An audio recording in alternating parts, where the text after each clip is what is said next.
So, welcome back.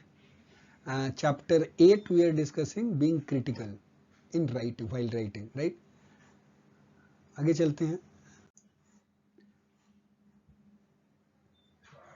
Third point जो था वो क्या था? Although longitudinal design that correlates intention at a time with behavior, at the time 1 with behavior at time 2 preclude the path from past behavior to intention. Problem still arise when inferring causations. For example, longitudinal design may be subjected to the third variable problems, whereby a third unmeasured variable influences both intention and behavior and creates a spurious correlation between the two. अब ये क्या बोल रहे हैं यहाँ पे? देखो, third point की बात बोल रहे हैं कि although longitudinal design क्या होता है कि वो विथ रिस्पेक्ट टू टाइम होता है. जैसे मतलब एक टाइम पे आया, फिर कुछ दिन के बाद, फिर पेशेंट जो है साल भर के बाद आता है, 6 महीने के बाद, ऐसे करके फॉलो अप करते हो ना. तो ये बोल रहा है ऑल्दो इस टाइप की स्टडी होती है. Although longitudinal design that correlates intentions at time 1, मतलब एक टाइम पे बिहेवियर मेजर किया at time 1 with behaviour at time 2, और दूसरे टाइम पे टाइम पॉइंट पे जो बिहेवियर था उसके बीच में उन्होंने क्या मिला? कोरिलेशन देख रहे हैं. दैट कोरिलेट मतलब ये दोनों के बीच में उसको कोरिलेशन मिला कि टाइम पॉइंट 1 और टाइम पॉइंट 2 पे उनके बिहेवियर में कोरिलेशन था. Right. Preclude a path from past behaviour to intention. Problem still arise when inferring causation. मतलब ये बोल रहा है कि यहाँ पे प्रिक्लूड मतलब ये चीज क्लियर नहीं है कि पास्ट बिहेवियर के कारण इंटेंशन आ रहा है. टाइम पॉइंट ए और टाइम पॉइंट 2 पे कोरिलेशन है, लेकिन ये इनके पास्ट बिहेवियर के कारण ये इंटेंशन डेवलप हो रहा है. इसको अलग नहीं किया जा सकता. हो सकता है कि पास्ट बिहेवियर के कारण आ रहा हो इनका इंटेंशन.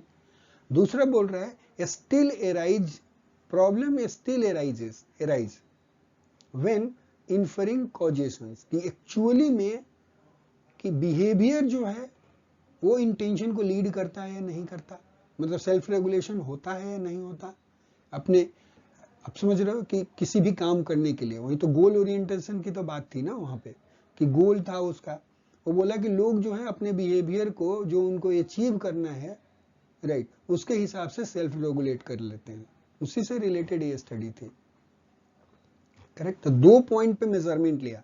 मान लो कि आज लिया और 6 महीने के बाद लिया, तो आज का टाइम पॉइंट ये हो गया, 6 महीने बाद वाला टाइम पॉइंट बी हो गया, टाइम पॉइंट 2 हो गया. इसके बीच में उनको कोरिलेशन मिला, लेकिन इस कोरिलेशन का मतलब ये नहीं है कि उनका behaviour, past behaviour lead to intention. मतलब हो सकता है कि पीछे के बिहेवियर हो, मतलब स्टडी में इन मतलब जो ऐसा होता है ना कि स्टडी में आपने इंक्लूड किया तो बायसिंग आ गई ना, कि मान लो मेरा पहले से ही इस टाइप का एक्सपीरियंस रहा हो तो मेरे बिहेवियर तो डिफरेंट होंगे. जिसका उस टाइप का एक्सपीरियंस नहीं रहा होगा उसके बिहेवियर डिफरेंट रहेंगे. तो it is all the question of behaviour कि उसका एक्सपीरियंस कैसा रहा है. So that's why it is behaving like this. Okay. So ये बोल रहा है कि problem still arises when inferring causation. मतलब कॉजेशन मतलब क्या होता है? कोरिलेशन मिल भी गया तो कोई जरूरी नहीं है कि वो एक्चुअल कॉज हो, कि बिहेवियर ही कॉज होगा या कोई पर्टिकुलर चीज कॉज होगा जो लीड किया होगा इस चीज के. Correlation is not a causation. से कोई जरूरी नहीं है, ये आप नहीं निकाल सकते उसका मीनिंग. ठीक है. फॉर एग्जाम्पल बोला यहाँ पे कि लॉन्गिट्यूडनल डिजाइन में be subject to third variable. ऐसा भी हो सकता है कि third variable whereby a third unmeasured variable influences both intention and behaviour. मतलब हो सकता है कि और भी कोई बात हो सकती है कि जिसके चलते कोई और वेरिएबल होगा जिसकी स्टडी हमने नहीं करी हो, जिसने लीड कर लिया हो, जिससे उसका बिहेवियर भी मॉडिफाई हो सकता है. That influence intention and behaviour, दोनों ही चीजें उसकी मॉडिफाई हो गई and creates a spurious correlation between the two. और हो सकता है कि रैंडम कोरिलेशन आ गया हो, समझ गए? Is it okay? Indeed, Wegener and Whitley suggested that we can never be sure that our thoughts cause our action, as there could always be unconscious causes that have produces them both. ये दिया page number 482. ठीक है, तो यहां पे बोल रहे हैं, ये एक बंदे का वही क्या कर रहा है, रेफरेंस कोट कर रहा है कि Wegner and Wheatley suggested that we can never be sure that our thoughts cause our action, मतलब जो अभी मेरे दिमाग में बात उठी उसी का एक्शन है, हम इसके श्योर नहीं कर सकते इस बात को. क्यों नहीं कर सकते?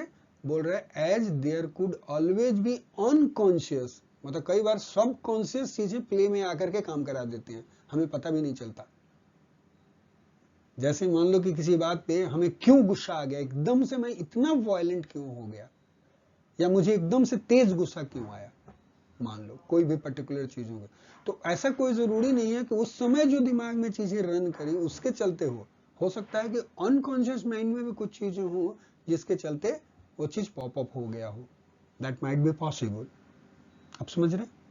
करेक्ट. तो इसलिए ये बोल रहे हैं कि we can never be sure that our thoughts cause our actions, as there could always be unconscious causes that have produced them both. ठीक है, both मतलब वही कि जो इंटेंशन और बिहेवियर. टू माई माइंड, उसके बाद लिखता है to my mind the best way to determine if a person's intention causes their subsequent behaviour is to manipulate intention and observe whether there is a corresponding change in behavior or not. तो ये बोल रहा है, अभी author जो बोल रहे हैं कि मेरे दिमाग में ऐसी बात आ रही है कि यदि मुझे ये डिटरमिन करना हो कि इंटेंशन जो है वो बिहेवियर को, सब्सिक्वेंट बिहेवियर को करता है, मतलब कॉज करता है, इंटेंशन से आदमी का बिहेवियर चेंज होता है, तो ये बोलता है कि आप इंटेंशन चेंज कर दो तो बिहेवियर चेंज हो जाना चाहिए. समझ गए? ये बात बोल रहे हैं. यदि इंटेंशन जो है, इंटेंशन को देख करके आदमी का बिहेवियर चेंज होता है तो इंटेंशन चेंज कर देंगे तो बिहेवियर भी चेंज हो जाना चाहिए ना फिर. करेक्ट. तो ये अपना लॉजिक दे रहा है author. Chapter 2 presents a quantitative review of 30 such studies in an attempt to quantify the casual impact of intention on behaviour. अब देखो, अब यहां पे आकर के इतनी बात लिखने के बाद वो लास्ट में क्या लिखता है कि चैप्टर 2 में आपको क्या मिलेगा, presents quantitative review of 30 such studies जो इंटेंशन और बिहेवियर पे काम हुआ है, in an attempt to quantify the casual impact of intention on behaviour, कि इंटेंशन का बिहेवियर पे क्या असर पड़ेगा, उसका 30 डिफरेंट स्टडीज की समरी जो है, मतलब उसका रिव्यू लिटरेचर वो चैप्टर 2 में दिया हुआ है. ऐसे करके वो लिंक कर रहा है, लिख रहा है. देखो आप लॉजिकल, आप समझ रहे हो, देखो इसकी बात करने के तरीके कि एक के बाद एक बात कैसे कर रहा है. समझ में आपको? yes, in example 8.2c we can see how Tom references strategically and selects relevant points from literature to support the assertion which he makes in the first sentence of each paragraph.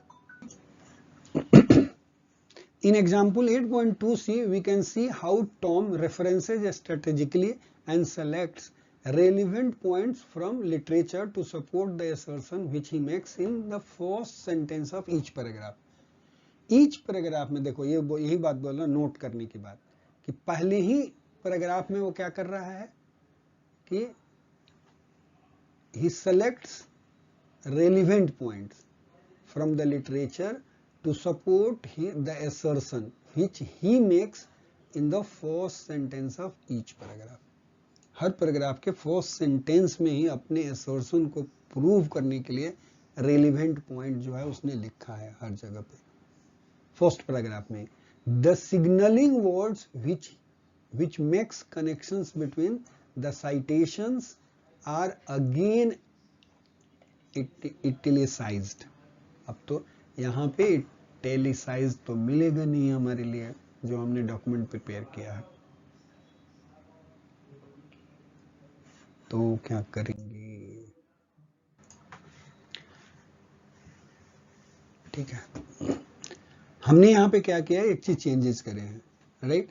यहाँ पे हमने क्या किया है कि जो अब यहाँ पे 8.2C में जो दिखा रहा है कि showing connections between different source text, right. अब यहाँ पे जो कनेक्टिंग वर्ड है, जो दो रेफरेंस को जब भी कनेक्ट करेगा, एक दूसरे के बीच में जो कनेक्शंस बताएगा, जो कीवर्ड्स जो भी है, जो कीवर्ड नहीं मतलब सिग्नलिंग वर्ड, जो ये सिग्नल करता है कि there is a connections between this, वहां से आपको सिग्नल पता चलता है, उसको हमने क्या कर दिया, यहाँ पे उसको हाईलाइट कर दिया है येलो से, ठीक है, बस। So now let us read as, तो हर इस आगे से जो भी चीज करेंगे उसको जहां पे इटैलिक का है वहां पे हम हाइलाइटर लगा देंगे, ठीक है, fine. One reason why inclined abstainers fail to act on their intention might be that they simply forget them. ठीक है, ये बोल रहा है कि एक रीजन क्या है कि inclined abstainer fail to act on their intentions might be that they simply forget them. मतलब ये बोल रहा है कि स्टडी तो ऐसी ही थी कि बिहेवियर और इंटेंशन की थी, राइट, कि यदि उसको गोल पता है, याद है, तो अपने बिहेवियर को वो क्या कर रहा है, मॉडिफाई कर रहा है, क्योंकि उसका इंटेंशन क्या है कि वहां रीच करना है, उस गोल को रीच करने में, राइट। तो यहां बोल रहा है कि जो लोग फेल हो जाते हैं, इंक्लाइंड हैं कि उनको गोल मतलब अचीव करना है, वो अपना सेल्फ रेगुलेशंस कर सकते हैं, लेकिन उनको अपना इंटेंशन ही याद नहीं रहता, गोल ही याद नहीं रहा है, तो वहां पे वो लोग फेल हो जाते हैं। वही बोला, why inclined abstainers fail to act on their intention, अपने इंटेंशन पे क्यों नहीं काम कर पाते, might be that they simply forget them, वो सिंपली भूल जाते हैं। इन ए स्टडी ऑफ, अब यहाँ पे सिग्नलिंग वर्ड है, in a study of breast self-examination by this 70% of participants who intended to perform breast examination in the next month and failed to do so endorsed forgetting as a reason for their non-performance. मतलब ये study में ऐसा देखा गया है कि उनको breast examination next month करना था, लेकिन 70% लोगों ने नहीं किया, और रीजन बताया कि नेक्स्ट मंथ करना था, वो हमें याद ही नहीं रहा। तो मतलब ब्रेस्ट एग्जामिनेशन करना था, लेकिन वो इंटेंशन तो याद नहीं रहा, तो इसलिए उनके बिहेवियर में मॉडिफिकेशन नहीं हुआ, तो उस दिन वो लोग काम नहीं कर पाए और वो चीज मिस कर गए। वो बोला है, वो डॉक्यूमेंट किया उन्होंने कि 70% of participants who intended to perform, उनका इंटेंशन था कि नहीं हम परफॉर्म करेंगे, ब्रेस्ट एग्जामिनेशन करेंगे in the next month and failed to do so endorsed forgetting, मतलब उन्होंने लिख करके दिया कि हम भूल गए, forgetting as the reason for this non performance, नहीं ब्रेस्ट एग्जामिनेशन करने का रीजन सिर्फ ये था क्योंकि वो भूल गए, ठीक है। सिमिलरली अब देखो वहां पे क्या था, इसके पहले वाला स्लाइड में आपने देखा था इन ए स्टडी, अब देखो पहले वाला स्लाइड में इन ए स्टडी जो था वो पॉइंट था, और उसके बाद यहाँ पे सिमिलरली वर्ड आ रहा है। अब देखो पहले वाला इन ए स्टडी, उसको एक चीज मिली, एक टाइप के इंफॉर्मेशन मिले, सिमिलरली वर्ड दे रहा है, तो अब पहला स्टडी से दूसरा कनेक्टेड है। कैसे कनेक्टेड है, क्योंकि सिमिलर तरह की इंफॉर्मेशन देने वाला है। You got it. Similarly in a study of exercise behaviour by some author, 17% of inclined abstainer reported forgetting as their reason for failing to exercise. उन्होंने बोला कि एक्सरसाइज बिहेवियर को भी उन्होंने देखा कि एक्सरसाइज करने का तो उनका इंटेंशन था कि करेंगे, लेकिन भूल गए एक्सरसाइज करना, ठीक है। Other reason included being too busy and not getting around to it, मतलब कई बार लोग बिजी होते हैं कि उनको टाइम ही नहीं मिला एक्सरसाइज करने के लिए, लेट जगे, आज टहलने नहीं जाएंगे, ऑफिस लेट हो जाएगी, घर पे शाम को पहुंचे, कोई रिलेटिव आ गए मिलने के लिए, वो टाइम निकल गया, अब रात ज्यादा हो गई, अब टहलने नहीं जाएंगे, उसमें भी like other reason also, too busy, या उसमें भूल गए, वो तो जनरली कोई आ गया तो फिर तो आप उस रीजन के कारण भूल जा रहे हो, लेकिन जनरली बोला कि 17% लोग ऐसे थे जो उन्होंने बोला कि भूल गए। ठीक है, अब देखो इसके पहले वाला में कितना था परसेंटेज, पहले वाला में ना एक्चुअल भूलने का रीजन था, भूलने का तो यहां पर भी है एक्सरसाइज, पता नहीं मैं अपने से रिलेट कर रहा था वैसे कि भूलता तो नहीं हूं, याद तो रहता ही है, भले ना जाऊं वो अलग बात है, बट एनीवे चलो ठीक है आगे चले। Related to forgetting is the issue of competing action tendency, एक दूसरे आदमी ने बोला। अब अगेन देखो रिलेटेड टू फॉरगेटिंग, अगेन पहले वाले स्टडी से चीजें रिलेटेड है, क्यों, क्योंकि ये फॉरगेटिंग से ही रिलेशन था इसका, कि एक स्टडी फॉरगेटिंग की बताई, फिर दूसरी सिमिलर स्टडी कोट करी, और फिर रिलेटेड टू फॉरगेटिंग ही कुछ थ्योरी और कुछ अदर बातें लेकर के आ रहा है ऑथर। तो यहां पर बोल रहा है related to forgetting is the issue of competing action tendencies, right. For instance, फिर अभी भी इसी से रिलेटेड बात कर रहा है, वो सिग्नल दे रहा है, right. Achievement of one's goal to run a marathon requires that one balance training with competing social commitment, वही वाली बात जो मैं एग्जांपल दे रहा था। ठीक है, वो कंपीट करता है ना, अब मान लो घर पे आ गया, रिलेटिव आ गए कोई, अब उस समय पे मैं टहलने चला जाऊं, दूसरे को बुरा लग जाएगा, अब दो चीज कंपटीशन में आ गया ना, अब ये जाऊं कि वो जाऊं, तो एक को छोड़ना पड़ेगा, something like this, right, correct, सही है। ये इशू ऑफ भूलने का मतलब ये है, उससे रिलेटेड ये चीजें हैं भूलने से। अगेन एक और ऑथर की बात कर रहे हैं, ठीक है, यहां पे लिखा कि शाह एंड समोथोरेटॉल, ये जो भी है, operationalised these ideas bye repeatedly priming participants with an unrelated secondary goal while they try to pursue the primary और focal goal। मतलब बोल रहे हैं यहाँ पे कि ये स्टडी जो है अगेन उससे कनेक्ट हो रही है, फॉरगेटिंग से रिलेटेड है, लेकिन ऑपरेशनलाइज दीज आइडियाज, मतलब दीज आइडियाज का मतलब वो वहां पे लोग भूल जाते हैं, इसलिए ये काम नहीं करते। दूसरा सोशल कंपटीशन आ जाता है, राइट, तो इसलिए वो काम नहीं हो पाता है। इसको एक ऑपरेशनल वे में आइडियाज को इसने बीच में ले, मतलब उसको क्या बोलते हैं, ऑपरेशनलाइज का मतलब समझ रहे हो, जैसे ऑपरेशनल पैरामीटर होता है ना गामा कैमरा का, कि सेंसिटिविटी, यूनिफॉर्मिटी और समथिंग लाइक दिस, राइट। तो उसी तरह से बोला कि operationalise this idea by repeatedly priming participants with an unrelated secondary गोल।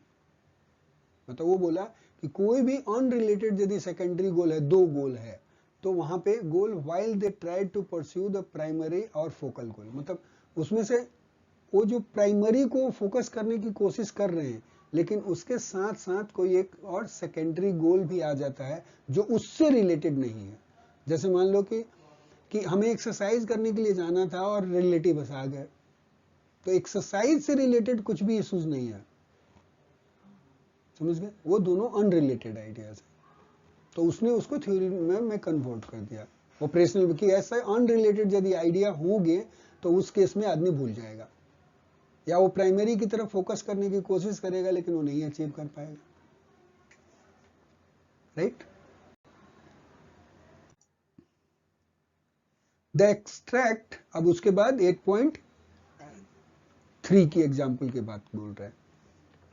8.3 में क्या बोल रहा है, the extract in example 8.3 shows how Morgan first provide a contemporary context for the research described in the thesis by discussing the museum as a contact zone, and second identifies the significant feature of a contact zone for the current research. One important aspect of being critical is showing the way that your own work connects with the literature। मतलब यहाँ पे ये बोल रहा है कि जो next extract जो दिखा रहा है वो वहां पे कि ऑथर को बोल रहा है कि हाउ मॉर्गन फर्स्ट प्रोवाइड, वो क्या करता है, he first provide contemporary context for the research by discussing the museum as a contact zone। मतलब सबसे पहले म्यूजियम को एक कॉन्टेक्ट जोन की तरह वो क्या करता है, पहले डिस्कस करता है। उसके बाद क्या करता है, सेकंड वो क्या करता है, identifies the secondary feature of A contact zone for the current research. मतलब कॉन्टेक्ट जोन को एक सेकेंडरी फीचर की तरह यूज करता है वो अपने रिसर्च के लिए।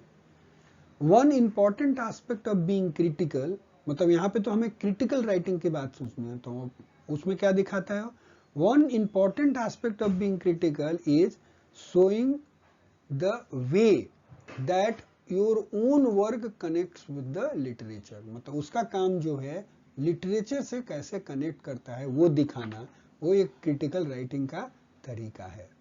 ठीक है, once again we can identify the argument of discovery. यहाँ पे वो क्या आइडेंटिफाई करता है, argument of discovery in the first part of the extract when current beliefs about museum are presented. यहाँ पे वो क्या करता है, फर्स्ट पार्ट में एक्सट्रैक्ट के फर्स्ट पार्ट में वो डिस्कस करता है current beliefs about the museum, लोगों का कि क्या विचार है म्यूजियम के बारे में। और ये जो टाइप ऑफ जो क्रिटिकल राइटिंग जो है वो आर्गुमेंट ऑफ डिस्कवरी है। मतलब यहाँ पे डिस्कवरी के बारे में बात करेगा, एडवोकेसी नहीं कर रहा है, कहीं जाकर के कोई गाइडलाइन नहीं बता रहा है या उसको पढ़ के कुछ कंक्लूड नहीं कर रहा है, right, it is just saying about the discovery. तो फर्स्ट में क्या बिलीव है वो प्रेजेंट कर रहा है, and the argument of advocacy after the direct quotation when Morgan draws out what is relevant to the current work. अब इसके बाद क्या करता है, ये कौन सा पॉइंट जो है वो अपने उसके लिटरेचर के लिए रेलिवेंट है उसको वहां से उठाता है और उसको डबल कोट में रख देता है कि किसी का एग्जैक्ट लैंग्वेज उठा लेता है, और तब जाकर के वो एडवोकेट करता है कि मैं अब ये स्टडी करने वाला हूं। समझ गए, it draws on what is relevant for the current work. तो इसलिए ये किस में चला जाएगा, आर्गुमेंट ऑफ एडवोकेसी में। समझ गए। So example 8.3, 8.3a and 8.3b are extract from a thesis in the field of sociology written by Morgan Mayer. The focus of the research is on the ways that scientific knowledge is produced in a museum. अब यहाँ पे क्या focus कर रहा है, it's the research क्या था इसका, is on the ways that scientific knowledge is produced in the museum. Museum में कैसे साइंटिफिक नॉलेज जो है वो प्रोड्यूस्ड होता है, बताओ। ठीक है, इस पे रिसर्च इसका था, और ये it is related with sociology field. Field क्या था, सोशियोलॉजी है। चलो आगे, गुड। अब आया 8.3a, connections between the literature and the current study. Apart from bringing together different people, museums are also contact zones in the sense that objects geographically and historically separated are drawn together. देखो पहले क्या कर रहा है, यहाँ पे शुरू में भी बोला था कि इसने जैसे स्टार्ट कर रहा है फर्स्ट पैराग्राफ में ही वो क्या कर रहा है कि उसको म्यूजियम को कॉन्टेक्ट जोन की तरह डिस्क्राइब कर रहा है।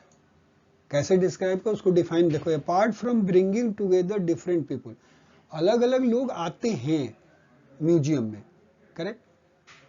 Museums are also contact zones भी है, इसलिए म्यूजियम जो है वो कॉन्टेक्ट जोन भी है। इन द सेंस, किस सेंस में कॉन्टेक्ट जोन है, कि जहां पे लोग आके मिलेंगे, डिफरेंट डिफरेंट एरियाज के लोग, जियोग्राफिकल रीजन्स के लोग आके मिलेंगे म्यूजियम में। ठीक है, इसलिए उसको कॉन्टेक्ट जोन की तरह डिस्क्राइब कर रहा है। In the sense that objects जो है geographically and historically separated are drawn together. मतलब म्यूजियम में क्या होता है, दूर दूर की चीजें जो होती हैं, जो जियोग्राफिकली दूर होती है, मतलब जैसे मान लो कि दिल्ली में कोई म्यूजियम है तो केरला की चीजें आ जाएंगी, हो सकता है कि यूके की कोई चीजें आए, दूर दूर की चीजें जो जियोग्राफिकली दूर है, डिस्टेंस दूर है, एंड प्लस हिस्टोरिकली कोई बहुत पुरानी चीज है, राइट, वो सारी चीजें इकट्ठी रखी जाती हैं, ठीक है। इसलिए इसको हम लोग ये, चूंकि डिफरेंट टाइप के लोग म्यूजियम विजिट करने आते हैं, इसलिए म्यूजियम को कॉन्टेक्ट जोन्स की तरह भी ट्रीट किया जा सकता है, क्योंकि अलग अलग जगह के लोग आएंगे ना, अलग अलग चीजें देखेंगे। मान लो कि म्यूजियम में कौन जाता है अपने बच्चों को लेकर के दिखाने के लिए, लोग तो ऐसे ही जाते हैं ना कि भाई चलो देखते हैं। रेल म्यूजियम है तो रेल की हिस्ट्री देखते हैं ना कि कहाँ कहाँ पे है। तो मान लो कि बाहर का कोई भी आएगा, कोई फॉरेन विजिटर भी आता है तो म्यूजियम जाता है, इंडिया के लोग भी जाते हैं, तो हो गया ना कॉन्टेक्ट जोन, वहां पे मिल रहे हैं ना लोग, something like this. In a natural history museum, बोल रहा है for example species from different parts of the world and from different periods in time are brought together, ठीक है। हिस्ट्री के म्यूजियम में क्या होता है, in a natural history museum में for example species from different part of the world, अलग अलग वर्ल्ड के डिफरेंट पार्ट से अलग अलग स्पेसिस को इकट्ठा करते हैं, and from different periods in time, अलग अलग टाइम की चीजें जो होती हैं वो are brought together. But not only does the museum classify, preserve and manage such diverse objects, some of these objects inhabit multiple worlds at the same time, ठीक है। मतलब ये बोल रहा है कि दूर दूर की चीजें आती हैं, अलग अलग स्पेसीज आती हैं, डिफरेंट डिफरेंट टाइम के ऑब्जेक्ट्स आते हैं, और वो सारे साथ में रखे होते हैं म्यूजियम में। तो बोल रहे हैं यहाँ पे कि म्यूजियम जो है सिर्फ वो क्लासिफाई ही नहीं करता, प्रिजर्व ही नहीं करता चीजों को, और उसको मैनेज ही नहीं कर रहा है सच डाइवर्स ऑब्जेक्ट, अलग अलग ऑब्जेक्ट को। Some of these objects inhabit multiple worlds at the same time, मतलब म्यूजियम, उसमें यदि म्यूजियम आप जाते हो तो उसमें मान लो कि कोई यूके का है, कोई चीज यूरोप से है, कोई जो है दूसरी कंट्री से है, थाईलैंड से है, इंडिया से है, तो सारे वर्ल्ड वहां पे इकट्ठे हो गए ना, हर जगह की चीजें आ गई। तो ये बात बोल रहा है एट द सेम टाइम में inhabit multiple worlds at the same time, ठीक है। आगे बोल रहा है the intersectional nature of the museums shared work creates object which inhabit multiple worlds simultaneously and which must meet the demands of each one। मतलब ये बोल रहा है कि चूंकि मल्टीपल वर्ड्स जो है वो इनहेबिट करता है एक ही साथ, तो बोल रहा है कि which must meet the demands of each one. अब इसका क्या मतलब बताएं, डैश डैश डाल दिया। In a natural history work boundary objects are produced when sponsors, theorist and amateurs collaborate to produce representation of the nature. क्या करते हैं नेचुरल हिस्ट्री वर्क में, बाउंड्रीज ऑब्जेक्ट आर प्रोड्यूस्ड, अलग अलग ऑब्जेक्ट, बाउंड्री ऑब्जेक्ट का मतलब जिसकी boundary fixed है, अलग अलग object of some different size are produced when sponsors, मतलब कोई स्पॉन्सर कर दिया, थ्योरिस्ट, एमेच्योर्स, मतलब लोग, कुछ लोग जो होते हैं ना जिनको रिसर्च करना होता है, थ्योरी वाले, वो दे देते हैं म्यूजियम में। कुछ लोग जो होते हैं एमेच्योर्स, मतलब इनको उनका वो एक प्रोफेशनल लोग नहीं है एमेच्योर, उनका शौक है, राइट, कि वो क्या करते हैं अलग अलग चीजों का, जैसे कुछ लोगों को होता है ना स्टैंप कलेक्ट करना, तो बहुत पुराने पुराने स्टैंप कलेक्ट किया तो दे दिया, तो उसी तरह से चीजों को कलेक्ट करना अलग अलग से, तो वो लोग भी collaborate to produce representation of the nature, वो लोग प्रोवाइड कर देते हैं। Among these objects are specimens, field notes, museums and map of a particular territories। फिर वहां पे रेफरेंस दे दिया इसने। For the present work, two elements of the above quotes are central। ये बोल रहा है the museum's intersectional nature and its involvement in the production of boundary objects। ऐसा बोला, for the present work the two elements of the above quotes are central। The museum intersectional nature, एक दो चीज central है ना, and it's involvement in the production of boundary object. अब आगे this thesis will be discussed in the section 4, इसके बारे में वो सेक्शन 4 में जाकर के डिस्कस करेगा। इन this view the museum does two things, it is a contact zone, right, a place where some walls are made and unmade, and it is an institution that produce things, objects but not knowledge। ठीक है, तो आपको समझ में आया उसने क्या करा। देखो connections between literature and current study में कैसे किया। सबसे पहले उसने क्या किया कि म्यूजियम को कॉन्टेक्ट जोन की तरह बताया, एक्सप्लेन किया, और उसके बाद देखो कि आगे उसने बताया कि ये बाउंड्री ऑब्जेक्ट्स है, मतलब जो भी ऑब्जेक्ट उसमें कलेक्ट होता है वो बाउंड्री ऑब्जेक्ट्स है। बाद में आप देखो कि कई जगह पे ना, इधर पीछे भी इसके पहले वाले स्लाइड्स में भी उसने कुछ रेफरेंस भी कोट करे थे। रेफरेंस कोट करना मतलब लिटरेचर से उसको कनेक्ट कर देना, आप समझ रहे हैं। और फाइनली आकर के उसको इन दिस व्यू, उस व्यू पे जाकर के वो कंक्लूड कर रहा है कि museum does two things, right, it is a contact zone, a place where some walls are made, या एंड अनमेड, दोनों ही चीजें हो सकती है। And it is an institution, ये एक इंस्टीट्यूशन है दैट प्रोड्यूसेस थिंग्स, जो ऑब्जेक्ट बट ऑल्सो नॉलेज, दोनों ही चीज। तो ये है लिखने के तरीके। In example 8.3b, Morgan attributes different pieces of information to different source as a part of construction of his argument, which emphasizes research focus on museum without walls। यहां पे ये देखना है, इन एग्जाम्पल 8.3b में क्या दिखा रहा है, Morgan attributes different pieces of information to different sources. मतलब पहले चीज, जो डिफरेंट अलग अलग सोर्स से अलग अलग इंफॉर्मेशन उठा रहा है, पहली चीज as a part of construction of his argument, अपने आर्गुमेंट को कंस्ट्रक्ट करने के लिए उसने डिफरेंट सोर्स से डिफरेंट इंफॉर्मेशन ले लिया और उसको जोड़ लिया बेसिकली। विच emphasizes, जो क्या जोड़ दे रहा है, which emphasizes the research focus on museum without walls। मतलब बेसिकली म्यूजियम जो है ये विदाउट वॉल्स होते हैं, इस चीज को वो emphasize करेगा इस पर्टिकुलर टेक्स्ट में। In the later part of the example, a series of related assertions are each attributed to individual source। उसने प्रोवाइड किया in the later part, बाद में, part of the example, a series of related assertions are पता नहीं each attributed to individual sources are provided। Basically वो दे रहा है, हर source से रिलेटेड जो है वो इंफॉर्मेशन जो है वो प्रोवाइड कर रहा है, जिससे वो अपनी बातों को एसर्ट कर पाए कि म्यूजियम इज मतलब एक तरह से विदाउट वॉल्स।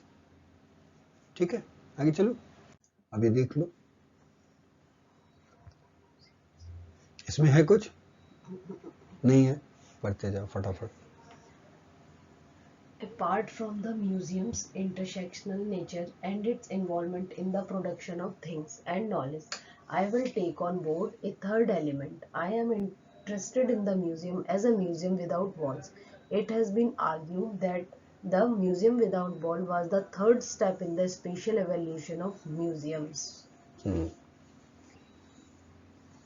ठीक है, ये तो समझ में आ गया ना, चलो आगे चलो। First, there was a pre-museum space. Collections were localized in palaces, private homes, churches, gardens, etc. Then, the classical museum developed during 17th and 18th centuries to become a museum with walls. Finally, the museum without walls developed, where the Malraux ठीक है, वो छोड़ दो। The museum without walls is located in the books brought about through the reproduction of art. Unwalling happens through other means in other places too. मतलब उसके बाद भी लोग वाल गिराते गए ना basically. Hetherington lists three factors involved in the breakdown of the walls of the museum: forces of commercialization, the emergence of the heritage industry, and popular interest in sites of historical interest outside the confines of the museum. अब देखो हर जगह पे ना references दे रहा है और page number दे रहा है जो भी बात कर रहा है यहाँ पे, और अभी तक विदाउट वॉल्स कैसे बने उसी के बारे में बात कर रहा है। चलो हाँ, और अलग अलग स्टडी से अलग अलग पीस उठाया। ठीक है, दिख गया। We can add five more elements. First, democratic values, and especially for natural history museums, environmental and social movements have drawn places and people formally outside of the museum project into the heart of its preoccupation. प्रियोकेशन, ठीक है।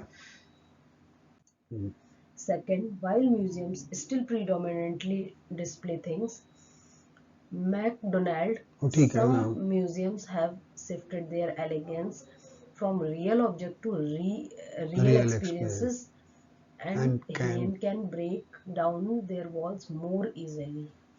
ठीक है। चलो, Also, third in the information is with its digital information networks and databases, the museum's collection and expert information become linked to other organization and identifies become blurred. Again reference, ठीक है, हर जगह पे reference दिया। हाँ, fourth, Fourth, in theoretical terms too, the museum refuses to stand still.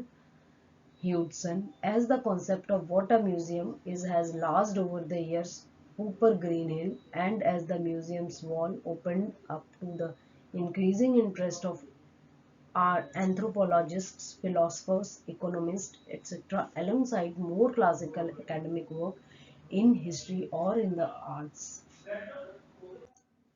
Finally, it has been argued that the walls between the science and art are crumbling in the museum. When Pratt 1995, see also McDonald 2003. ठीक है, समझ में आए। अलग अलग different information लेकर के उसको जोड़ करके उसने ये बता दिया कि भाई museum is museum without walls. ठीक है, उसकी पूरी की पूरी हिस्ट्री सारा रेफरेंस में बता दिया, राइट, कनेक्शंस में बता दिया। ठीक है, स्ट्रेटेजिक सिंथेसिस है of source to support authors overall argument. ये स्ट्रेटेजी बनाई उसने कि मुझे अपने आर्गुमेंट को जो मैं बात बोल रहा हूँ उसको सपोर्ट करने के लिए मुझे ये चीजें लेनी है, यहां से उठा लिया, वहां से उठा लिया, उसके रेफरेंस ले लिया, एंड देन ही सोच दैट। ठीक है, ओके, चले आगे। 8.4 Describing a theory, acknowledging its usefulness and pointing out its limitations. अब इससे रिलेटेड है, डिस्क्राइब थ्योरी डिस्क्राइब करेगा, एक्नॉलेज करेगा it's usefulness and pointing out it's limitation, उसका लिमिटेशंस क्या है। ठीक है, The extract below is from Attini Wenger's PhD dissertation, which was based on a ethnographic study of socio-cultural communities. In this short extract, he summarizes key aspects of Bourdieu's concepts of habitus and briefly acknowledges its usefulness before pointing out his view of its weaknesses.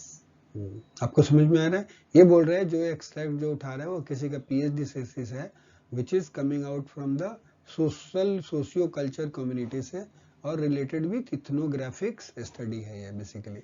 अब in this study बोल रहा है he summarises the key concept, basically key aspect of, क्या बोला, कौन सा concept, Bourdieu's concept of habitus, उसका concept क्या है, and briefly acknowledges its usefulness. इस कॉन्सेप्ट का क्या यूजफुलनेस है before pointing out his views, वो अपना व्यूज उसके उस कॉन्सेप्ट के बारे में कि क्या वीकनेस है। ठीक है, तो ये चीज पकड़ना है जो लिखने के तरीके में, इसलिए यहाँ पे जो ना शुरू शुरू में वो समराइज कर रहा है, तब जाके एग्जाम्पल में जाके हम लोग रिलेट कर पाए। ठीक है, चलो जी। The author's explanation of habitus is interspersed with his critique of the concept and is contrasted throughout to a central feature of his own research: communities of practice. He uses the limitations of the concept of habitus as justification for proposing the notion of community of practice. The italicized parts of the अच्छा text. रुक जाओ एक minute, देखो यहाँ पे ये क्या बोल रहे हैं कि the author's explains the habits का मतलब इज हैबिटस क्या है, हैबिटस को एक्सप्लेन कर रहा है कि habitus is interspersed with explanation of habitus जो है इज इंटरस्पेस्ड, मतलब उसका एक्सप्लेनेशन जो है हैबिटस का वो इंटरस्पेस का मतलब बीच बीच में है, मतलब अभी किया फिर बीच में कुछ गैप है फिर जाकर के वो एक्सप्लेन किया है, is interspersed with his critics of the concept, मतलब उस जिस कॉन्सेप्ट को लिख रहा है पहले उसने क्या किया कि हैबिटस को एक्सप्लेन करेगा फिर उसके क्रिटिक्स को बताएगा and it is contrasted through out the central feature of his research, उसका अपना जो रिसर्च जो है उसके फीचर से वो फिर उसको कंट्रास्ट कर रहा है, इस ढंग से लिखा है। Community of his research, communities of practice, मतलब जो लोग जिस वे में लोग प्रैक्टिस करते हैं। He uses the limitation of the concept of habitus, जो है उसके लिमिटेशन क्या लिए यूज कर रहा है कि as a justification for proposing notion of community practice, मतलब वो क्या कर रहा है इसको यूज कर रहा है इसके लिमिटेशन को आगे प्रपोज करने के लिए कि कम्युनिटी में क्या प्रैक्टिस होना चाहिए, right? Okay, please go ahead. The italicized parts of the text highlight examples of language which signal positive acknowledgement of the Bourdieu's concept of habitus, indicate limitations of the concept, and signal contrast with the concept of communities of practice. अभी क्या क्या है जहां पे italic वाला word है वहां पे हम लोग हाईलाइट यूज कर रहे हैं, बेसिकली हाईलाइटर यूज करेंगे आगे। वो क्या इंडिकेट करता है कि एग्जाम्पल में which signals the positive acknowledgement of the concept of habitus, मतलब उसका पॉजिटिव पार्ट वो बताएगा, indicate limitation of the concept and signals contrast with the concept of community of the practice. ठीक है, जो भी मतलब जो भी इटैलिक में वर्ड टेक्स्ट है वो एग्जाम जो है वो क्या हाईलाइट करता है, इट सिग्नल्स पॉजिटिव एक्नॉलेजमेंट पहला उसका कॉन्सेप्ट का। एक उसके बाद बोल रहा है क्या यहाँ पे बात, does it mean indicate limitation कल वाले को भी शायद करेगा, सिग्नल कंट्रास्ट को भी करेगा, कंट्रास्ट विद द कम्युनिटीज का प्रैक्टिस से भी कंट्रास्ट करेगा, उसके लिए भी इटैलिक ही वर्ड यूज करेगा। ठीक है, चलो तो जहां पे होगा हम लोग हाईलाइट कर देंगे। इसमें है Pere Bourdieu has developed the concept of the habitus, a set of cultural principles that generate in a coherent fashion the modes of activities, the lifestyle and tastes, and the interest of a group, usually a social class. It is for him the determinant factor in the way people shape their sense making. I find the habitus to be very useful concept. यहाँ पे बोल रहे हैं ना कि has develop a concept of habitus, a set का habitus क्या है कॉन्सेप्ट का, मतलब a set of cultural principle है, और उस प्रिंसिपल से क्या होता है, it generate in a coherent fashion the mode of activities, lifestyle, taste and the interest of a group, usually a social class, मतलब वो कुछ सेट ऑफ कल्चरल प्रिंसिपल है जिससे क्या होता है लोगों के बीच में विच जनरेट्स इन कोहेरेंट फैशन, मतलब लोग मिल जाते हैं ना एक साथ उसको करने के लिए, किस टाइप के मोड ऑफ एक्टिविटीज, कुछ टाइप की एक्टिविटी जो है उसको करने के लिए लोग जुड़ जाते हैं, लाइफ स्टाइल में वो चीज चेंज करता है वो कल्चरल प्रिंसिपल लोगों के, फिर टेस्ट में, and the interest of the group, मतलब कुछ ग्रुप का है, मतलब कोई ग्रुप जो बनता है तो वो कल्चरल प्रिंसिपल जिनके सेम होते हैं वो लोग एक ही टाइप के लोग होते हैं वो एक ग्रुप बना लेते हैं, तो उस टाइप का एक सोशल क्लास जो है वो क्रिएट हो जाता है। तो उसमें बोल रहा है it is for him the determinant factor is the in the way the people shape their sense of making, मतलब बेसिकली क्या है कि हम लोग ना सही मतलब हमने कुछ बनाया, हमने कुछ क्रिएट किया, ऐसा कल्चरल प्रिंसिपल होता है ना, तो हमें लगता है ना कि मैंने भी कुछ किया, ये चीज तो कर दिया कम से कम, तो इस टाइप की चीजें जो हैं वो डेवलप होती हैं ना, और बोल रहा है कि इस केस में ऐसे I find the habitus to be a very useful concept.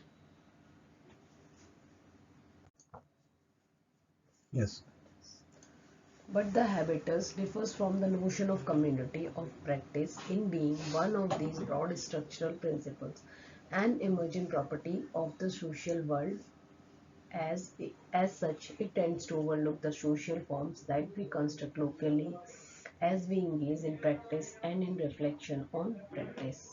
देखो अभी but the habitus differs from the notion of the community of practice in being one of these broad structural principle and emerging property of the social world.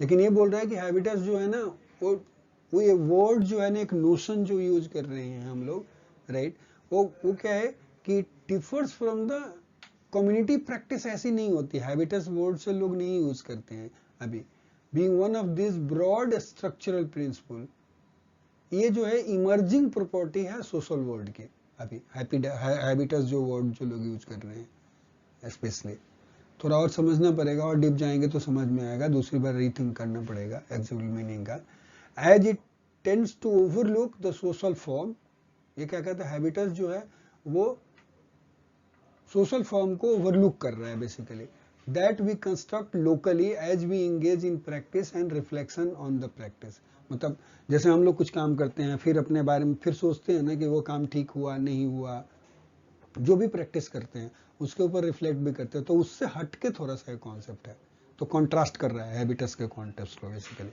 नहीं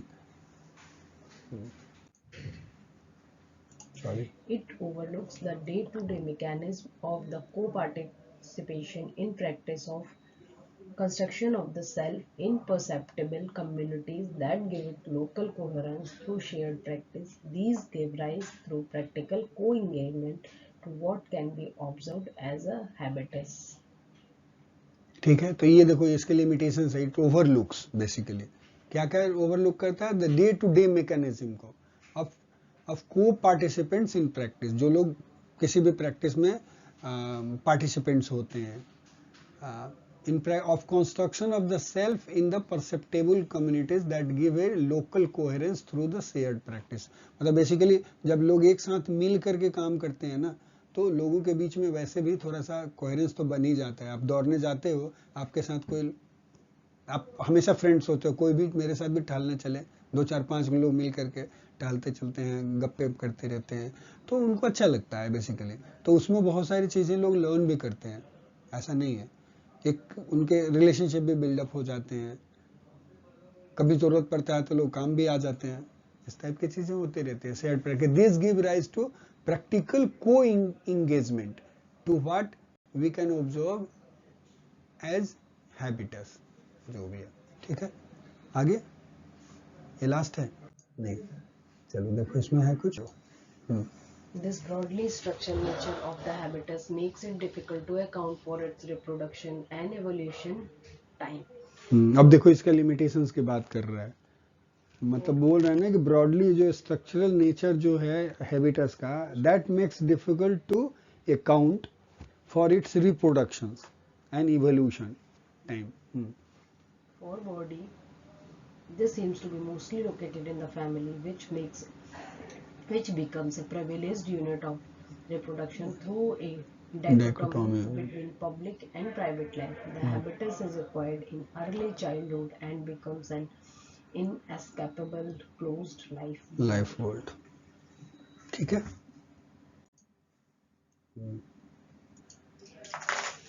In short, the habitus has a social realm, but it does not have a social body. This is where the concurrently inhabited character of communities of practice provides an important mediating level of analysis in structuring co-participation in practice, both within communities of practice and in the articulation among them. Basically देखो यहाँ पे again यहाँ पे उसके limitations की बात कर रहा है तो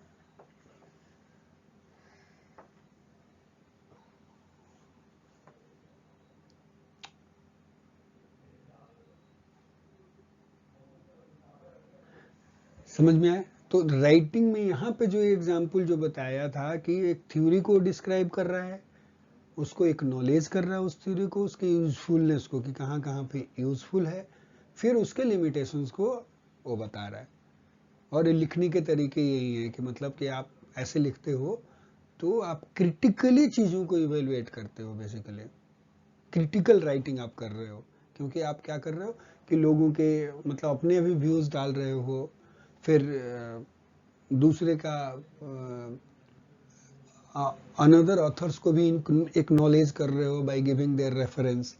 सो ये पार्ट जो है लिखते वक्त ये सारी चीज़ें इंपॉर्टेंट है कि जब भी हम किसी भी आर्गूमेंट को हम सपोर्ट कर रहे हैं तो उन चीज़ों को बीच में लेके आना कि उसने ऐसा कहा, इसने ऐसा कहा, ये बातें थी, तो that becomes a supportive evidence.